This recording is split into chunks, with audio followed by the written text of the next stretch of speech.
নমস্কার। যদিও অজস্র লোক বাদ 90 লাখ লোক বাদ গেছেন, তার মধ্যে অনেকে আছেন বৈধ ভোটার। আমার হিসেবে সেটা অন্তত 37 লক্ষ। তার মধ্যেও ভোট হচ্ছে, গণতন্ত্রের ইয়ার্কির মতোই ভোটটা হচ্ছে। তো ভোট যখন হচ্ছে তার একটা ফলাফলও হবে। তো ভোটে জিতছে কে, এই নিয়ে প্রশ্ন করছেন অনেকেই।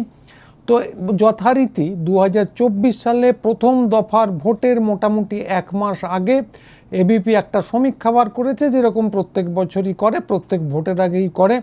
তো সেই সমীক্ষার সারবস্তু কী, তো সে নিয়ে আমরা অনেক ঠাট্টাই আর কি করেছি, কিন্তু আজকে বিষয় সেটা নয়। তো সমীক্ষায় কি আছে দেখা যাচ্ছে যে ওদের সমীক্ষা অনুযায়ী তৃণমূল পাবে 140 থেকে 160টা, বিজেপি পাচ্ছে 130 থেকে 150টা এবং অন্যান্যরা পাচ্ছে 8 থেকে 16টা। তো এই নিয়ে যথেষ্ট পরিমাণে ঠাট্টাই আর কি এর আগে হয়েছে। আমি এর আগে বলেছিলাম যে গোলদার বলে এক ভদ্রলোক এর আগে আবহাওয়া দপ্তরে কাজ করতেন পশ্চিমবঙ্গে। তো তিনি যা বলতেন, যেদিন বলতেন যে আজকে রৌদ্র করজ্জ্বল দিন থাকবে, লোকে সেদিন বৃষ্টির জন্য ছাতা নিয়ে বেরোতো, যা বলতেন ঠিক তার উল্টো হতো। তো এবিপির ক্ষেত্রেও তাই। কিন্তু সেই সব ভুল ধরার জন্য আজকে অনুষ্ঠানটা করছি না। আজকে শুধু এইটুকু মনে করিয়ে দেব যে যথারীতি প্রত্যেকটা ভোটের আগে যেমন করে, 2021 সালেও প্রথম দফা নির্বাচনের এইরকম 1 মাস আগে এবিপি একটা অনুরূপ সমীক্ষা বার করেছিল। তো তার ফলাফল কী ছিল? তাতেও ছিল তৃণমূল পাচ্ছে 160, বিজেপি 112, বাম কংগ্রেস পাচ্ছে 22। তো রেঞ্জও ছিল একটা। আমি মোটামুটি ওদের যে প্রত্যাশিত মান আসনের সেটা বললাম। তো লক্ষ্য করে দেখবেন দুটো সংখ্যা পাশাপাশি রাখলেই দুটোই কীরকম একই রকম না। তো খালি এবার যেটা নতুন সেটা হচ্ছে যে স্বপ্নের পোলাওয়ে বামদের ভাগটা একটু কম পড়ে গেছে, যেটা দেখতে পাওয়া যাচ্ছে। বোধহয় তাদের প্রয়োজন এবিপির কাছে মিটে গেছে।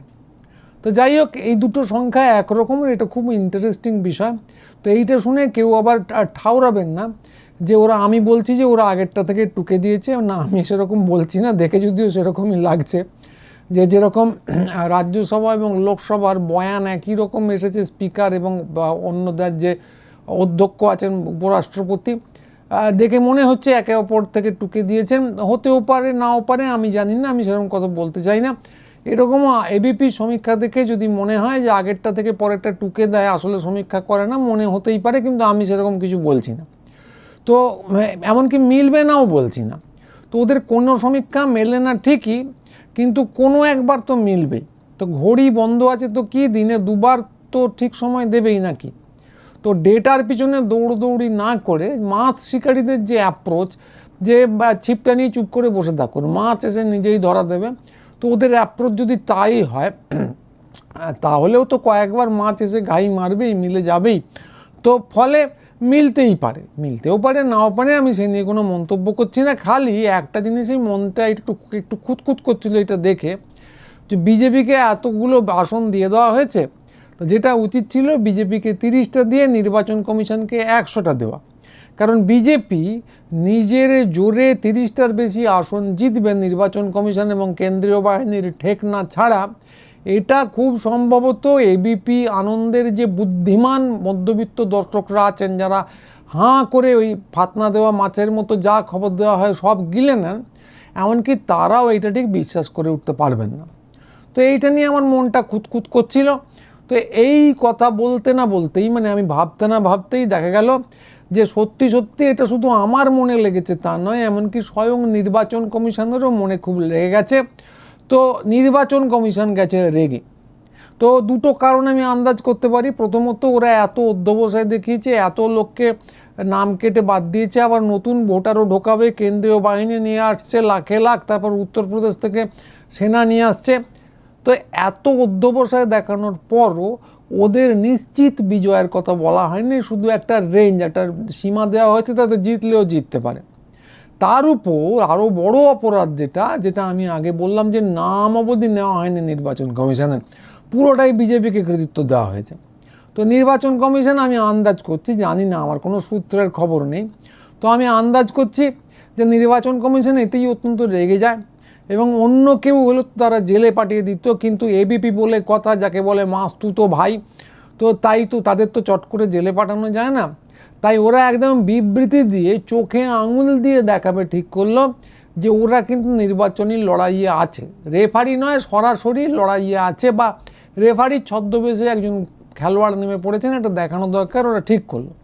তো বললে বিশ্বাস করবেন না, এই গতকালই তারপরে ওরা একটা চমৎকার টুইট করলো। পৃথিবীর ইতিহাসে এই প্রথম কোনো একটা দলকে আক্রমণ করে উদ্দেশ্য করে নির্বাচন কমিশন একটা টুইট করলো, চিঠি নয়, একটা টুইট করলো জনসমক্ষে। তো তার ভাষা কি না, ভাষাটা আমি জিনিসটা তাদের স্ক্রিনে দেখাচ্ছি। তো জিনিসটা মোদ্দা কথা হচ্ছে যে তৃণমূল কংগ্রেসকে ওটা হচ্ছে ইলেকশন কমিশনের চরমপত্র, আলটিমেটাম। তো কোন দলকে নির্বাচন কমিশন আলটিমেটাম দেয় আমি ঠিক জানি না, তো ওরা তো অনেক কিছুই করেছে, এটাও করে দেখাচ্ছে। তো সেই আলটিমেটামের বিষয়বস্তু কি না, এবার নির্বাচন হবে ভয়মুক্ত, হিংসামুক্ত, হুমকিমুক্ত, বুথ জ্যাম মুক্ত ইত্যাদি প্রভৃতি। এবং সবশেষে বলা আছে, এটা একদম তৃণমূল কংগ্রেসকে সোজা কথা। তো পৃথিবীতে কোনো পার্টির নাম করে এরকম হুমকি এর আগে কোনো নির্বাচন কমিশন দিয়েছে বলে জানা নেই। তো এইগুলো সাধারণভাবে রাজনৈতিক দলগুলো দেয়, কিন্তু আগেই বললাম নির্বাচন কমিশনকে তো পরিষ্কার করতেই হবে যে যদিও তারা রেফারির পোশাক পরে আছে, কিন্তু আসলে তারা খেলোয়াড়, আসলে তারা খেলার একটা পক্ষ। তো এইটা তারা এই টুইট দিয়ে একদম পরিষ্কার করে দিল যে এইসব পক্ষহীন রেফারিগিরি ওসব ফালতু কথা, তারা জার্সি পরে থাক বা না থাক, তারা কিন্তু আসলে খেলোয়াড়ই। তো নির্বাচন কমিশন সরাসরি খেলতে নেমে গেছে, রাগ করে, দেখতেই পাচ্ছেন। তো এবার আপনার আমার কি কর্তব্য? তো আপনি যদি এরকম লোক হন যে আপনি রাজনীতি বোঝেন না কিন্তু মোদিজিকে অত্যন্ত ভালোবাসেন, আপনি যদি এরকম লোক হন যে আপনি গ্যাস বেশি দামে পেলেন কিংবা পেলেনই না, রান্নার গ্যাসের কথা বলছি, গ্যাস বেলুনের কথা বলিনি, তো পেলেনই না, এ নিয়ে আপনি মাথা ঘামান না, আপনার নিজের পিছনে সেই নোটবন্দি থেকে শুরু করে এই এসআইআর হয়ে কতগুলো বাঁশ ঢুকেছে সে নিয়ে আপনি আদৌ কোনো মাথা ঘামান না, আপনাকে এই ভোটের শেষে বাংলাদেশে কিংবা ডিটেনশন ক্যাম্পে যেতে হতে পারে কি না সে নিয়ে আপনার কোনো মাথা ব্যথা নেই, আপনি খুব দার্শনিক প্রকৃতির মানুষ, ডিটেনশন ক্যাম্পই হোক বাংলাদেশি হোক, সেখানে আপনি মাঠে পা ছড়িয়ে বসে অনাহারে অনিদ্রায় জীবন ত্যাগ করবেন, তাতে আপনার কিছু এসে যায় না। এবং এবারের দফায় আপনার যদি নাম বাদে নাও থাকে, পরের দফায় আসবে না এরকম কোনো গ্যারান্টি নেই, আপনাকে তাও যেতে হতে পারে, সে নিয়েও আপনার কোনো বিন্দুমাত্র চিন্তা ভাবনা নেই, এসব নিয়ে আপনি মোটেই মাথা ঘামান না। শুধু আব্দুল চাচা কোথায় কটার সন্তান জন্ম দিল এই নিয়ে যদি আপনার আগ্রহের অন্ত না থাকে, তাহলে কিন্তু এবার আপনাকে একটা পক্ষ নিতে হবে। আপনি যদি এরকম লোক হন যে বাংলাদেশ বা পশ্চিমবাংলা যদি হিন্দুস্তানের অংশ হয়ে যায়, তাতে আপনার কিছু এসে যায় না, কিন্তু আপনি চারদিকে এখন সারি সারি রোহিঙ্গা শুধু দেখতে পাচ্ছেন, আপনি যদি এরকম লোক হন, আপনি যদি এরকম লোক হন যে ডেমোগ্রাফি বদলে যাচ্ছে, দিনের বেলা দেখতে পান না, হিন্দি ভাষীতে বদলে যাচ্ছে অবশ্যই, কিন্তু রাত্রির বেলা কীরকম বাংলাদেশ আর রোহিঙ্গারা এসে ডেমোগ্রাফি বদলে দিচ্ছে, এরকম দুঃস্বপ্নে ঘুম ভেঙে ওঠেন, তাহলে আপনার খুব পরিষ্কার পক্ষ নেবার সময় হয়ে গেছে। কারণ আপনি প্রায় মহাপুরুষের পর্যায়ে চলে গেছেন, এবং মহাপুরুষের পর্যায়ে চলে গেছেন মানে দুঃখে অনুদ্বিগ্ন মানা, আপনার নিজের ভবিতব্য নিয়ে আপনার কোনো চিন্তাভাবনা নেই। তো পরের ধাপই হচ্ছে আপনার ভক্ত হয়ে যাওয়া। তো আপনাকে পক্ষ নিতে হবে, এবং পক্ষ যদি নিতে হয় এবার আর কোনো রাজনৈতিক দল নয়, আপনি তো জানেনই, দেখতেই পেলেন পদ্মফুল চিহ্নে লড়ছে স্বয়ং নির্বাচন কমিশন, এবং তাদের তো যা কৃতিত্ব সেও আপনি দেখে ফেলেছেন। মাত্র কয়েক মাসের রাজত্বে একদম সুপ্রিম কোর্টের স্ট্যাম্প নিয়ে তারা প্রশাসনকে উপর থেকে নিচ পর্যন্ত লণ্ডভণ্ড করে দিয়েছে, প্রশাসনটা কোথায় আছে আর ঠিক বুঝতে পারা যাচ্ছে না। তারা 90 লাখ লোককে ঝপাঝপ তালিকা থেকে বাদ দিয়ে দিয়েছে, এবং কি পদ্ধতিতে বাদ দিল সেটা তারা বলতে অক্ষম। এই যে লজিক্যাল ডিসক্রিপেন্সি নামক একটা অদ্ভুত ক্ষুরোর কল আবিষ্কার করেছে, যেটা শুধু পশ্চিমবঙ্গে প্রয়োগ করা হয়েছে, অন্যত্র হয়নি বা হলেও নামে মাত্র। তো এইটা তারা করে দেখিয়েছে, যে একটা বিরাট বড় কৃতিত্ব। এবং এর বিরুদ্ধে যারা বিক্ষোভ দেখাচ্ছে, তো কেন্দ্রীয় বাহিনী নামিয়ে সেই সমস্ত বিক্ষোভের শুধু যাকে খারাপ ভাষায় বলে মামাসি করে দেওয়া, শুধু সেটুকুই নয়, একদম কাকা জ্যাঠাও করে দিয়েছেন। তো এরপরে আসবে ভোট, সেখানে কেন্দ্রীয় বাহিনীরা কী খেলা দেখাবে কেউ আমরা এখনও জানি না, সেই কৃতিত্ব এখনও বাকি আছে। তো সেই কৃতিত্বটা ভবিষ্যৎকালে দেওয়া যাবে, এখন দিতে পারলাম না।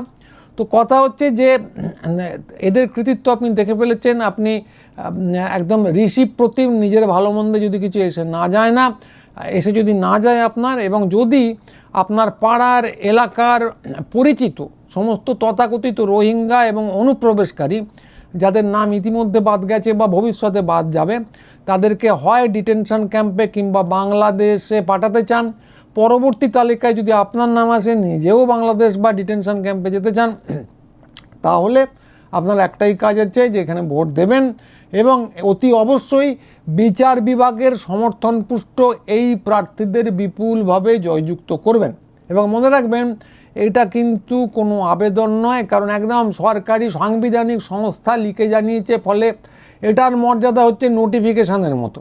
তো না মেনে আপনার উপায় নেই, তো হয় আদেশ মেনে এই পক্ষকে ভোট দেবেন, নইলে কিন্তু বিপদ খুব ঘনিয়ে আসবে। ওদের জেতার একটাই পদ্ধতি আছে, ভোটার তালিকা থেকেই আপনাকে বাদ দিয়ে দেবে। তো ভোটার তালিকা থেকে আপনাকে বাদ দিয়ে দিলে ওদের জয় নিশ্চিত, ফলে আপনি যদি ভোটার তালিকায় থাকতে চান ওদেরকেই ভোট দেবেন, এছাড়া তো আপনার সামনে কিছু খোলা নেই। তো মনে রাখবেন যে এইটা কিন্তু পশ্চিমবঙ্গে প্রথম হচ্ছে তা না, একটু বড় আকারে হচ্ছে ঠিকই, কিন্তু গোটা ভারত জুড়ে এটাই কিন্তু ওদের জয়ের আসল রেসিপি। তো মনে রাখবেন যে এইভাবেই কিন্তু ওরা বলছে এই নির্বাচন ভয়মুক্ত, হিংসামুক্ত, বুথ জ্যামিং মুক্ত করে দেবে, এবং তার সঙ্গে আরেকটা জিনিসও করবে যেটা বলা নেই, সেটা হলো প্রতিপক্ষ মুক্ত। তো মাথা না থাকলেই মাথা ব্যথা থাকে না, প্রতিপক্ষ না থাকলে নির্বাচনে ওই টান উত্তেজনা থাকবে না, কোনো হিংসার কোনো প্রশ্নই নেই, অবাধ হবে নির্বাচন এবং মুক্ত হবে। যারা ভোট দিতে পারলেন না, বাদ দেওয়া হলো প্রতিপক্ষে, তারা বাদ পড়ে গেলেন, যারা রয়ে গেলেন তারা একদিকেই কেবলমাত্র ভোট দিতে পারবেন। তো এইভাবেই নির্বাচন একদম অবাধ এবং মুক্ত হবে, কারণ নির্বাচন থাকবে প্রতিপক্ষ মুক্ত।